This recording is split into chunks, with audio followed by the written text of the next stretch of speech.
আষাঢ়ের মেঘলা আকাশকে সাক্ষী রেখে সাজো সাজো রব গুপ্তিপাড়ায়।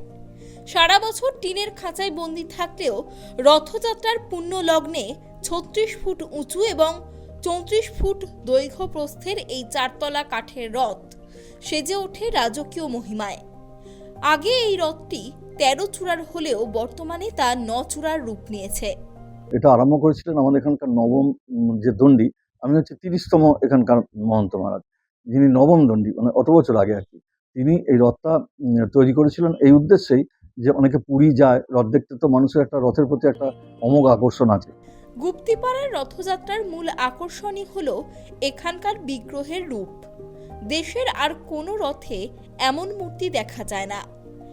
এখানকার জগন্নাথ দেবের গায়ের রং কালো, বলরাম সাদা এবং সুভদ্রা হলুদ বর্ণের, এবং তিনজনেরই হাত ও কান রয়েছে।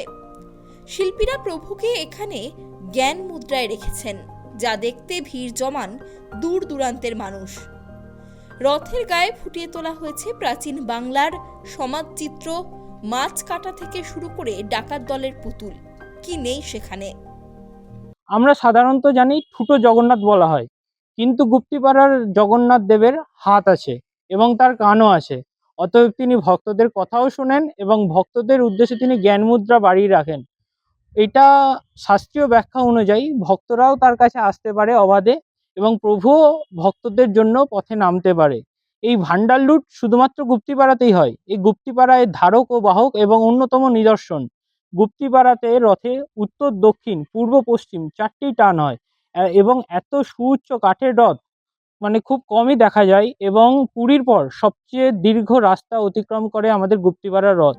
রথযাত্রার পাশাপাশি গুপ্তিপাড়ার আরেকটি বিশেষত্ব হলো উল্টো রথের আগের দিনের ভান্ডার লুট।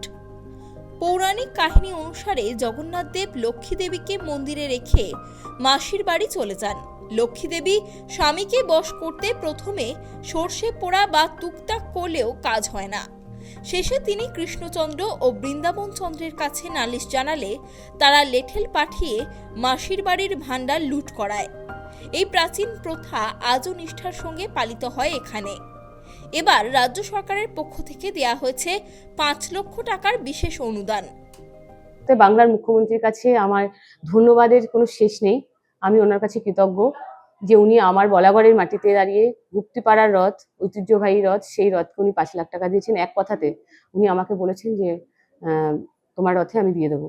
আগামী দিনে আপনারা দেখতে পাবেন যে কি কি কাজ হবে।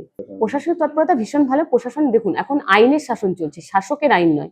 ন্যাচারালি তাদের তৎপরতা থাকবে, তারা তাদের মতো করে কাজ করবে, আমরা আমাদের মতো করে কাজ করব। পশ্চিমবঙ্গ সরকার যেটা আমাদের নির্দেশ খানিকটা বলুন, যেটা বলেছেন যে এটা স্বাস্থ্য শিবির, তার সঙ্গে জলদান শিবির, এগুলো তো প্রতিবার হয়ই, এইবার একটু বেশি করে হচ্ছে। হ্যাঁ, যেহেতু ৫ লক্ষ টাকা উনি আমাদের রথ পারপাস খরচা করতে বলেছেন, সেইভাবে আমরা সেইটাও প্রস্তুতির মধ্যে রেখেছি। আষাঢ় প্রতিপদে প্রভুর নবযৌবন প্রাণ প্রতিষ্ঠা ও চক্ষুদান সম্পন্ন হয়েছে। সারা বছর ঐতিহাসিক রথের রশিতে টান দেওয়ার অপেক্ষায় থাকেন লক্ষাধিক ভক্ত। হুগলি থেকে অমল চক্রবর্তীর রিপোর্ট, কেটিভি বাংলা।